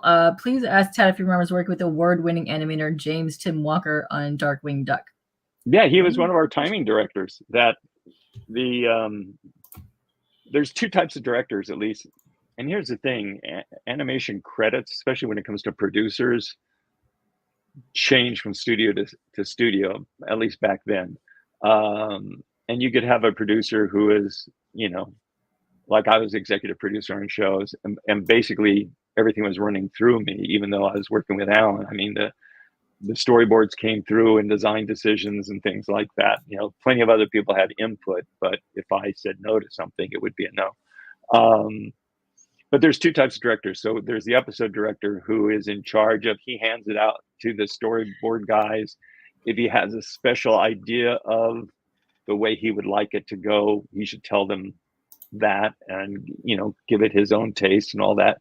He gives notes to storyboard guys, and then it comes to me, and I'm giving hopefully a lot fewer notes, to make sure it stays on story. And if I see an obvious gag or a way to plus the action, I would put it in. Then there's timing directors, and that's what Tim was, at least on our shows. They're doing this magical thing of animating without drawings. Now, I started feature animation. I have one animated scene in The Rescuers, and a lot of terrible in-betweens. But, I would do a drawing. You do the two extremes, and then you figure out the timing, how many drawings go in between those two things, makes it either slow or fast. What timing directors had to do is basically look at a storyboard, and they would do little stick figures or little things along the side of the notes, but they would have to figure out how many frames between drawings that don't exist. That basically, squats down, jumps up, leaping through the air, and then how many frames they would actually, it's called an exposure sheet.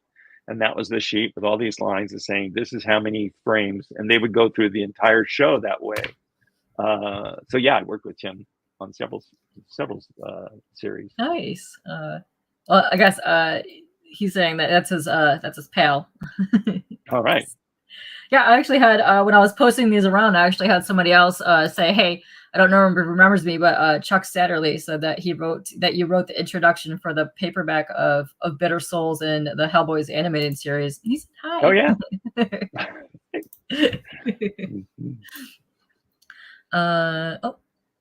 Oh, question. Did you have any involvement in the recent live action Rescue Rangers movie on Disney Plus? Yes and no. Mostly no. I knew it was existing. Were you a consultant on this one? No. Okay. It came out, the first I saw it was the trailers, which I thought were hilarious. See, I have no problem with, and this is why copyright laws aren't supposed to keep things from being used. Copyright laws originally were so that things would go in the public domain to give opportunities to people to create more things. But anyway, so I have no problem with the idea of, oh, here's a theoretical behind the scenes of how the show is created. It has nothing to do with the show adventures, but aside from that, it's like, guys, it's a different universe. Don't worry about it. So I saw the trailers. I thought they were hilarious. And some fans are super upset about just the concept of the show.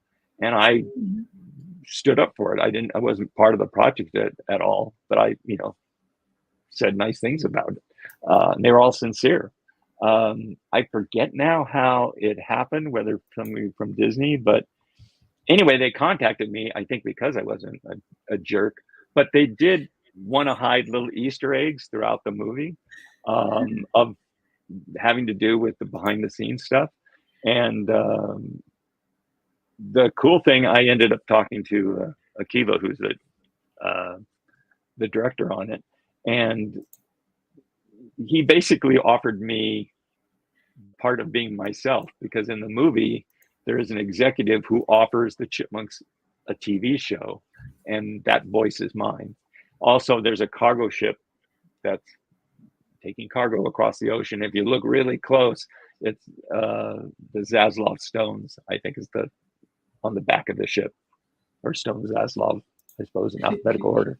But I had nothing to do with the story or anything like that. I had no problem with it. Obviously, we're going, they were going for the gags everywhere, and I didn't tell them to put Darkwing in it and all that. Nor does the fact that Darkwing was at the end meant they were going to instantly start working on a Darkwing movie. All that stuff was just in for the humor, in for the gags. I was hoping. As soon as I saw that, I said, "Oh, it's already happening!" No. And that's the Lonely Island guys who do. Oh, yes. So that's Andy Samberg. That's their company versus Seth's company. Kind of a follow-up to that. Kelly asked this earlier. He was being in the Chippendale movie at all what you have expected in 1989?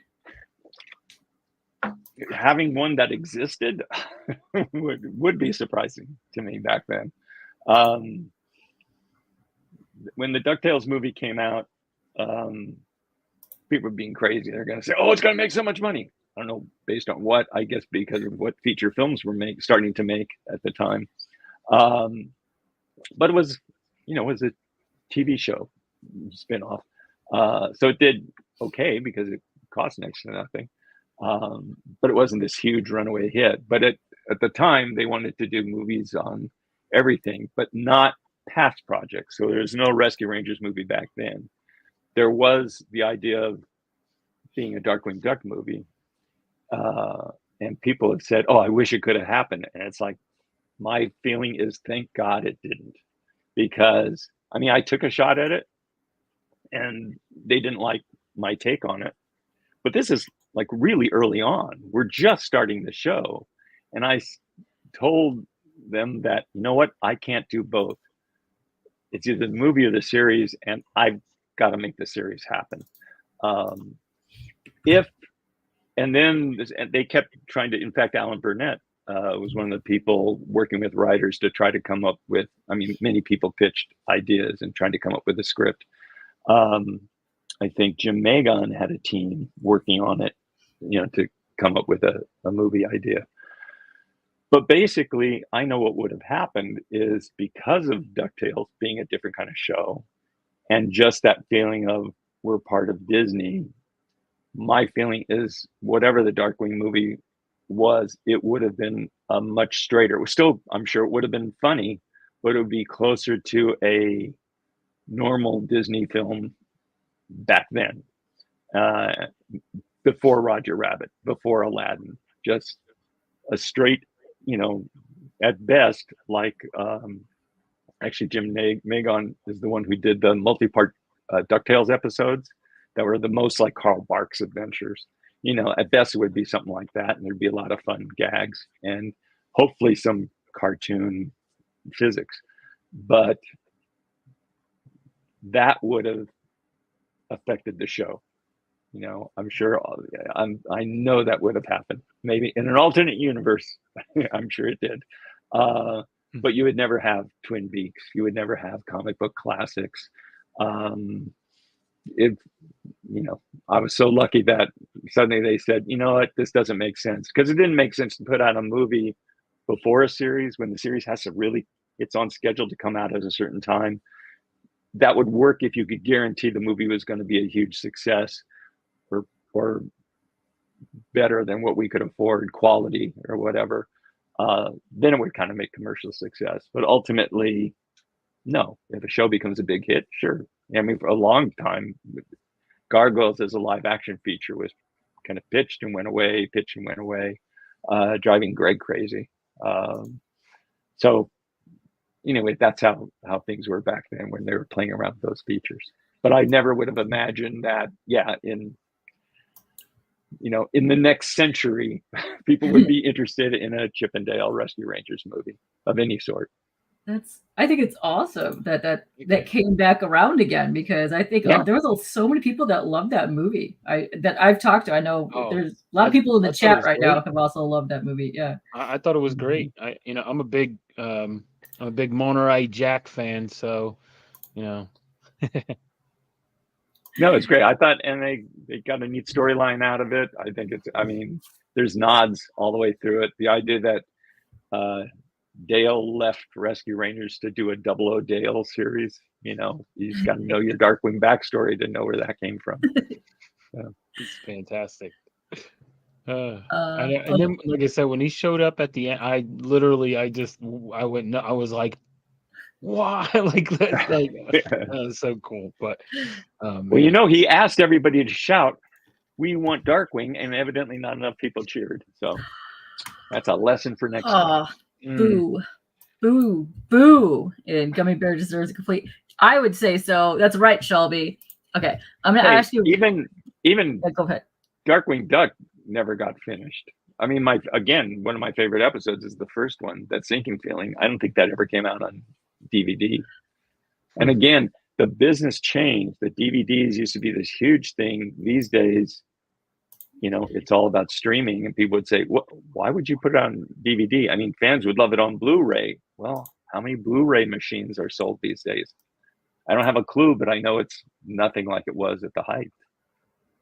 And people still collect DVD and stuff. I mean, because people do, but do you have hundreds of thousands of people doing it? That's the problem. Yeah. It's like, hey, well, my friends do this, and it's like, well, how many friends do you have? I mean, it's just more the reality out there.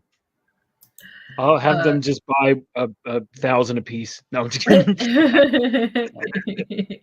And kind of following what we were saying before, because what I'm going to do is I'm going to ask this question, and then we'll get to your Kickstarter. So we'll give you a little bit of break of talking because we go out for an hour and a half. But Kelly and CJ asked the same question. Did you ever have an episode idea you loved but was never created? So there was actually 2 of these in here, or was rejected. A lot of people ask that. I can say no. While we were doing the syndicated show, no, because there was nobody giving. I mean, Greg gave notes, but this is hilarious because I always say this about the situation. Greg, at one point, super passionate and very obviously a very creative guy, super passionate when he thinks this is the right thing to do. This isn't making sense, or this is a better story, or whatever. But Greg at one point said, "Look, this is your show. You don't have to take my notes, but this is what I believe in." And I didn't say anything at the time, but I know nobody in management, evidently other than Greg, would ever allow an executive to say the words, you don't have to take my notes. So that showed right there that Greg was not management. He should be on the creative side. So anyway, that was, I mean, I was the one saying, you know, those are the only notes we were getting. So I was the in person. So there was nothing on that part that I missed out. Yes, in the first 13, the first season on ABC, I took minor notes from them, standards and practices notes I would take from them, but the terms was we were in production. We had finished episodes, we had scripts, we had storyboards, everything was at different levels of completion. And the deal with ABC is we couldn't let ABC say we're taking the 13 best episodes because that would be unfair to our syndication partners. So we would show them, I don't know, 5 at a time, and they could choose from script or storyboards or footage that they saw. But the thing was, they were not allowed to give notes. Even if it was early in the process, it was a script. If they wanted that script, they couldn't give notes on it and change anything. Their second season, syndication was over, and that had to go through the normal ABC process. And I don't remember what was rejected, except for one. I did pitch a episode that kind of played with what happened to Pause Duck. I don't remember it being a brilliant premise, but it was one of those things where, and rightly so, is kind of like too inside baseball, that to them, it wasn't the negative Pause Duck show. I don't know if it wasn't even an ABC episode or whether that was part of the syndication package, but it didn't have the broad enough appeal that they wanted. So it wasn't the content as much as just the concept of that premise that they passed on. But I don't remember being heartbroken over anything we didn't get to do. So I know I do get that question a lot, but it's, you know, again, you get into a thing where we are coming up with ideas constantly, and some are generally, I would not have a premise pitched, and certainly most of my story editors felt this way too, even though the premise was just a very short description, because we didn't pay for premises. So it was like, we didn't want a freelance writer putting in all sorts of work, you know, on something that might not go, which they have no problem doing these days, evidently. But for the editor, it was like, no, we have to know that if they actually take this premise, that we have a beginning, middle, and end, or we know where we would go with this. We don't need the specifics, but we know this makes sense as a story. This will be fun. This is a great thing. So it wouldn't even get pitched unless we were at that stage. But we were just coming up those constantly. And obviously freelance writers and writers on staff were coming up with even more that might not get through their story editor, or they would pitch the story editor and they would work together to change into something else. So it was like all these ideas winnowing down to what actually got on the air. So it's just too many to remember. You know, looking back, there's things where you'd say, why didn't we do that? You know, why wouldn't it? I mean, here's a natural idea. I don't know where it would go, but it kind of came up as I was talking to people over this Kickstarter, is the whole thing about Gosling stay at home. Why not an episode where Darkwing is too worried about her and he actually gets a babysitter for her? You know, somebody on the order of Mrs. Beakley and the new DuckTales, you know, somebody who's really formidable. Or maybe he hires Morgana specifically to be her babysitter, and of course Gosling takes advantage of the situation and goes way out of control. That's such a natural, never occurred to me, never was pitched. So it would be a great episode. That would be so great. I guess it's up to the comic book writers. Yeah. The alien hats. Okay, I like the alien hats too. Yes. In that pitch I talked about at Michael Eisner's when it was making the Space Pirates, they actually featured the brain teasers, which are like these starfish things that would land on people's head and land on Minnie Mouse's head first, and change the personalities.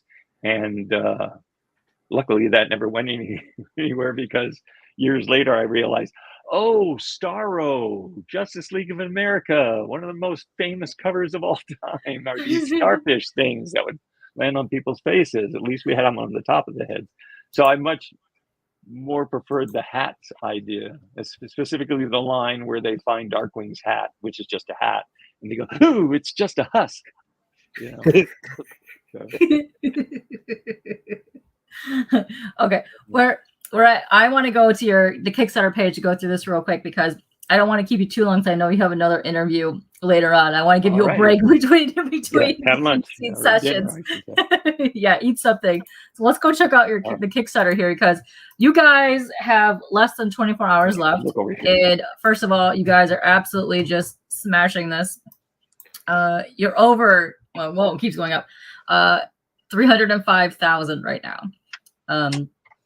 Congrats on that. That is amazing. So super kudos to you and the team and Dynamite for doing that. And there's 19 hours to go. So this is going to end tomorrow, Wednesday, July 3rd at 3 p.m. Eastern time. So you guys don't have to worry about backing and not funding because it's already smashing all kinds of records on here. So you can get 3 volumes, 3 unique editions on here. You get the whole full-length Darkwing Duck story, which is awesome. Like here, you check out this. There's a couple little snippets in here. The art is just so cool. It's just so graphic to me, and I love it. And it just makes me want to go watch this right now. Keep going. Look at the characters; they're great. Let's see. You get a lot of pages in here, so you can get. Let's go down your tiers because they're kind of going back and forth here. So this is also put on from Dynamite Comics. If you want to just pledge without a reward right here, you just pledge whatever. You have a $20 limited gold foil cover. Ships anywhere in the world. That's awesome. Let me just click this just to see how much shipping is. Can I click it? Let me do it. Okay. So it looks like shipping is going to be calculated later on, probably afterwards, but that's cool. So you got the gold foil cover for issue 1, which is awesome. Then you have the purple foil cover, which is cool. The purple looks awesome on that. That's going to really, really go back and forth. Then if you want both covers, you get a little bit of a discount. So for $38, you get both foil covers. Also ships anywhere in the world. And if you want the Darkwing Dawns, the Duck trade paperback, $45. So that is going to be 4 issues from the 1991 series. Looks like Darkwing Duck Marvel's Disney Afternoon 1 through 10. So you get 14 issues in this one whole thing. Plus you get a cover gallery and a special forward from Tad here. That's awesome. So for $45, that's one version. So dope. It's very cool. And then for another $45, you get the Duck Cowl and Foil trade paperback. You get 10 full issues of the Dynamite Entertainment run from last year of the 2023. Also includes a cover gallery and also the special forward from Amanda, who is she's the new author on the new series. Is that correct? Yes, and Amanda did the one character she really nailed was Morgana Macabre. In that, in the 2-parter that introduces the Justice Ducks, the only thing I don't like about it is that Morgana is kind of a weaker character, where really she was meant to be more of a Catwoman to Darkwing's Batman. Okay. And Amanda just nailed that. She made her a much stronger personality. Hence my desire to have her do a 6-issue limited series on her. Heck yeah. Yes. Callie says, giant congrats on the backing numbers. It's truly astounding the amount of support for one of our childhood jesters. Yes, indeed. So many people love this. And let's see. We just went through that one. So if you want the Darkwing Duck Heroes and Villains trade paperbacks, you're going to get the Negaduck 5 issues and Justice Ducks 8 issues in this one. And then you're going to get a special forward from Lodger Landridge. Very cool. Then if you want a massive bundle, so you're going to get issue number 1, the new series, the 7 cover pack for $50.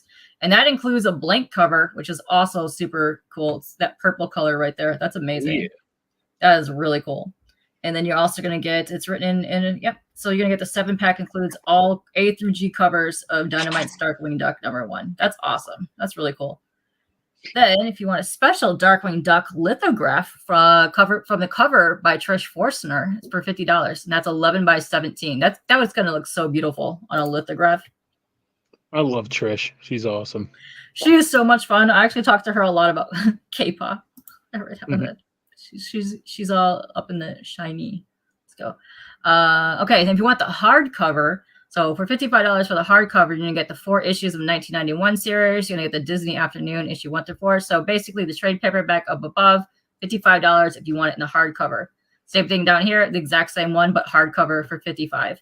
But you're getting, yep. And the shipping will be calculated after when you do your survey. So when you get your survey and you do your pledge at the end, when it's ready to ship, it'll calculate at the end of that time. So the Heroes and Villains hardcover right here, you're gonna get the same thing. Basically, anything that's in the trades up here, you're gonna get down here in the hardcovers just for $10 more. And by the way, 80, I mean, yep. Sorry, I can't see. People who haven't checked out these comics, Roger has got to be one of the funniest guys working in comics, and doing humor in comics is not easy. And he, with the Justice Ducks, he, for my money, came closest to capturing the field of old Donald Duck comics and Uncle Scrooge comics by Carl Barks. He, in a page and a half, you're into an adventure. Every page is packed with action and comedy. And most of them, much like the Silver Age, are standalones, at least early on. There's just one adventure in a comic. So having a collection of that, I think it's actually my favorite of all the 3 comics. And Jeff Parker with the Negaduck, he did something we didn't do, and that is Negaduck we basically played as one-note character. He was just evil. So very obstinate. Didn't matter whether you were on his team or not. He was just as bad to you as anybody else. What Jeff did was say he's a reflection of Darkwing Duck. So it's not like every bit of Darkwing's personality needs to be the opposite. It's like, no, he is a reflection of Darkwing Duck, and he just put more Darkwing into Negaduck. So it's Darkwing with no morals, basically, but the ego is all there, and he's just done really funny stuff with it and created all sorts of villains. So it's cool that those 2 series are collected in that 3rd book. It's just, that's something really special. Oh, so cool. I like that. I like that a lot. And I like that there's different versions of these too, because you get the signed hardcover. So if you want the signed hardcover, it's $80. Plus you're getting exclusive Omnibus for this one. Let's see. And you're going to get autographed by Tad in here. That's great. So if you want, each one of those is $80. So you got the 45, the 55, and the 80 for the signed different versions of the hardcover and the trade pack. And let's see. The same thing down here, because there's 3 different versions of it. You have this one, those 3 right there. And then signed Darkwing. Okay, so if you want it signed by Trish, that's $90, but it's the same 11 by 17. But that's going to look so gorgeous. You got all the cool characters right there. And I like that it's kind of like the haunted house type vibe. Looks like, I love that. It's really pretty. And then this is cool too. I'm excited about this. For $90, you get a commissioned cover art from Darkwing Duck. And it's going to be commissioned art by Ken Hazer. That's cool. And is that limited to anything? No, so it's not limited. So if you guys want those, keep getting those because they're $90. That's awesome. Let's see, there's your lovely face right there. And then down here, if you want the Darkwing Duck, a limited metal version. So this is probably going to be limited to probably print on demand as you go for the Kickstarter exclusive. Got $100 for that right there. That's awesome. And if you want the set, you're going to get $125 for the whole entire graphic novel set right there. These are the paperback volumes. That's cool. And then if you want the hardcover set, $150 right there. And then if you want the signed graphic novel set, $225. Those are good because you're getting a lot of volumes in each one of those trades. And then down here, this is really cool. So $225, you could pick the book that you want. But for $225, the hardcovers, you're going to get a remark. Is it on the interior, or where is this at? It's signed by Ken Hazer. It's limited to 500 editions, so these are really awesome. For $225, you could pick the one that you want and get those in there. Oh, those are so cute. Look at him. He's so cute. Those are awesome. And then down here, if you want the remarked lithograph by Trish, which is $2.99. It's a nice size. So they're all 11 by 17 for the lithographs. Those are great.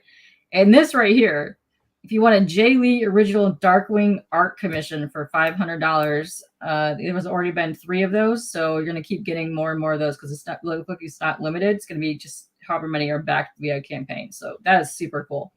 Wicked. He did such a great job. I love Jay Lee's art.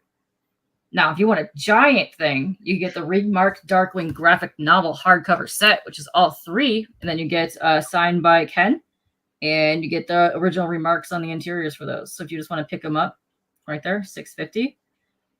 Signed and remarked Darkwing Duck. Oh, a Glicky print. Gleesy? How do you pronounce that? Don't look at me. I've never known. Every single time I'm going to pronounce that, my brain just dies as I'm trying to pronounce that. But those are really cool. The quality and the coloring in those is awesome. So for $700, you could get signed and remarked one of those as well. And this is cool. Wow. You get 4 comic commission cover art drawing Darkwing. So this is also commission art by Ken. And what is this? The 4 images come together to create an art. So okay, that's cool. So for $700, so if you line up the 4 covers, you've got one image that goes over all 4. Oh, that is super cool. So if you get that slabbed or whatever, you can put that on your wall and like make that pretty big piece. That's awesome. That's really cool. All right, so that's all your tiers there. And then are they showing the? Let's see. I just checked. It didn't show the stretch goals. Oh, okay. Fun. Let's see. Oh, yeah, still secret, 3K. So we don't know what it is because you already smashed that. So we're not sure what that is. Could be anything. And then secret stretch goal, after hitting the 150, this is where you're going to get the ash can. So that is cool. You're going to get the ash can, which is really neat. That's awesome. Awesome. So yeah, you guys are doing really good on this. So one more time, you have until, let me just refresh it. It's just easier to get back up to the top. You have 18 hours to go, and you've already smashed your $25,000 goal. So get in before tomorrow, July 3rd at 3 p.m. Eastern. I don't know if this will go into in demand. I don't see anywhere on here where it says that. We're not in demand, but extended. But double check if that's the case. Or even if you can't back something on here, it might be back up on the Dynamite site after everything ships. So just check that out later. And I will post the link right here. This is the link to Dynamite store that goes directly to all of the Darkwing Duck items right here. So just check that out when you guys want to do that. Hello, Namjoon Saxophone. Hi. What's up? I'm getting a lot of K-pop people popping in here, which is awesome. Hopefully I get them all. Bye. Hopefully I get them all on backing some comics someday, which would be awesome. So yeah, that's the Kickstarter there. It's very awesome. You guys are doing such a great job on that. I want to back one of those tiers. I'm not sure which one yet. The $90 sketch cover though, that's really awesome. I'm excited. Here, let me go back to our lovely faces here. Hi. We're back. We're back. Woo-hoo. I actually managed to open that cabinet and yank stuff out, and it wasn't what I thought. Oh, no. I have the pitch cards for Buzz Lightyear Star Command, but that was after Photoshop, so it wasn't the same kind of thing. And the rest are all things I pitched that didn't sell. So. Oh, no. Oh, this has been a lovely. We've only been on for 2 hours, and I thank you so much, Tad, for being on here and chatting with us because we have been fans for decades at this point. I mean, we're all hitting 40 now. Yeah. Hey, Tad, let me ask you some. You seen this before, right? Oh, hold on a second. Let me make you the the general magazines. Yeah. Oh, dynamic debut of Darkwing Duck. Those actually flip to the Darkwing comic in there. And look on if it's the one I'm thinking of, usually they hid the artist's name in the seam, like on the first page. I tried to look. Oh, here we go. Because some of my storyboard guys actually did those comics. So we got Jim Bricker. There was Dave Schwartz is one of the guys who did it. I know. I forget who else did them, but he was one of our main storyboard guys. Batalis, Valerie Del Chile. Yeah, I feel bad. I'm horrible with these names here. Yeah, actually, it's funny with Dynamite collecting old issues. I don't think I was aware of the 10-issue run from Marvel because I was well into Aladdin Land at the time. But I've been told that 3 of the issues feature Darkwing living in a human world, and it's kind of like there's cartoons you could watch to kind of get the feel of things, figure things out. So. Oh, that's cool. There we go. They say this is the first comic of Darkwing. It's not they don't count that. Well, they count that, but this is a real debut. I remember the large regular size comic coming out before Disney Adventures. I could be wrong, but and Ted, I want to show doesn't mean you're not going to put it on your cover. I want to show you something else. Remember, you were asking about favorite villains, and I just want to show you something that I did real quick. I did there you go in the back. But I tried to do his feet well for you. There, I tried to do the shorter legs, but I did the. So I wanted to show that to you. I thought that and Nick, it's not easy. Yeah, you see it. It's kind of gruesome though. Stop showing it to me. It's my duck. That covers the bane of my existence. Oh, you've permanently traumatized him now. Take Back, he said he needed so much. Thank you. Tate Back. So thank you very much for backing, Tate. And Roxy in the chat. Thank you for having the great show. And all the way from the Russian team, they say thanks to the fans of Darkwing Duck. And Dreamcast.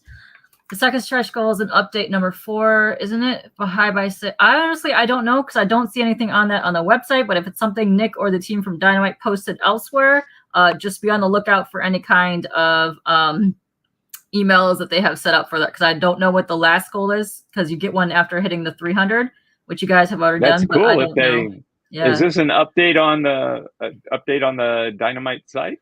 I don't know. Can you elaborate on that, Dreamcast? Because I would assume they wouldn't have given it away until today. Yeah. Let us know, Dreamcast, because we don't see that anywhere on the site. But if that's the case, and you can verify that, that'd be cool. But I do want to ask one last thing before we leave, because this is something I wanted to get into. And I know you and your family are massive, massive fans of Bob's Burgers.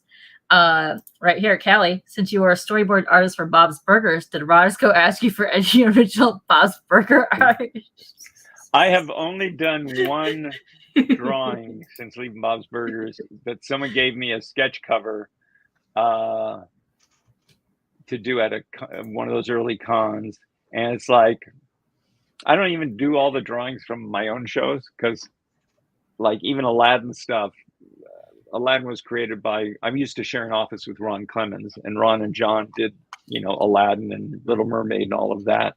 And that's my excuse to not do original art of those. And plus they're really hard to draw. So I skipped that. But anyway, wait a minute, what did we just see? Bob's? Oh, the Bob's thing, sorry. Yeah. That lack of sleep is coming up. Yeah, I've only done one drawing. It was I think I did, because the guy just pleaded with me, was offering a lot of money to do a sketch cover. And, I did, that was, I forget the image. It was just one of the kids. Jean?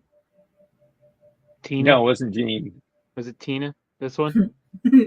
No, because it was just, and remember the little squeeze toy of Louise? It must be Louise. Yeah.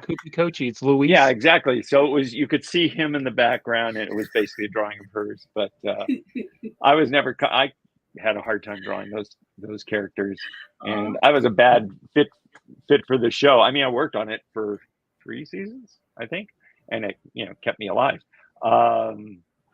But they actually, one of my storyboards I did where Bob is drunk in the kitchen, and they actually had to pull drawings out of my storyboards because my storyboards were more animated than the style of the show.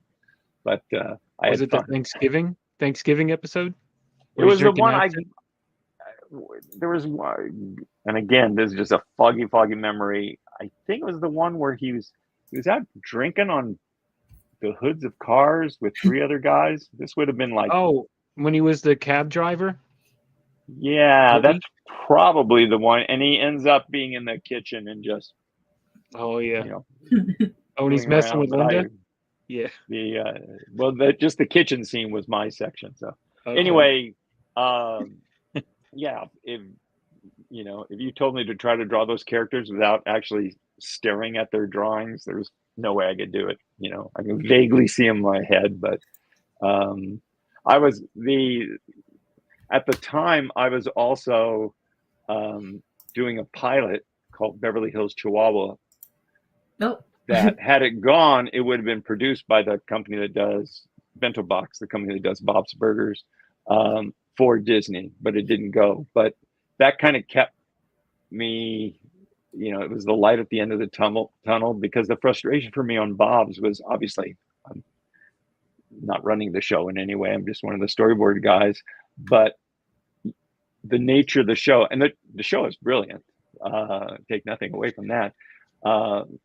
Which kept me from going crazy. But it was like you couldn't add, it wasn't like a Darkwing board where you could add a gag. It's totally dialogue driven. So it's just getting the certain style of the show, of how to move the camera and all of that. It wasn't about creating a funny expression or all the stuff that, was in my background starting at features and all of that. I mean, the acting is very, very subtle, and as they had problems with overseas studios staying on model and stuff like that, they tried to solve it by making the storyboard people draw more on model, which to me is the opposite of how things work, because you're paying the overseas studios to draw on model. But whatever, at a certain point, they, on our hiatus, they finally made a decision. Yes, we're going forward, and not so fast, Tad. Which is fine at the time.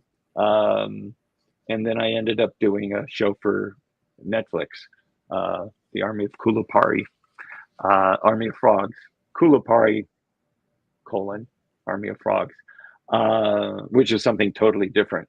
That was fun to work on in a different way, in that the animation studio was Cartoon Conrad in Nova Scotia. And happy birthday, Luke, who just is having a birthday today, the owner of the studio. They, for the first time since I was at Features, I was looking at pencil tests, because even though it was a flash show, that it was better for me to have input early on. And that was just fun. I was working directly with the special effects guys, directly with the animators. It was super fun. They just did a great job for what it was. And the story was based on these books that already existed, that were in some sequences were way closer to gargoyles than anything I had worked on before. And that was just a fun exercise in doing something entirely different. So it was a great way to go out, because that was basically my last production before I retired. Oh, wow. So there's trivia. I believe that's on Netflix. You can still find 2 seasons of Kulapari. I did the first one.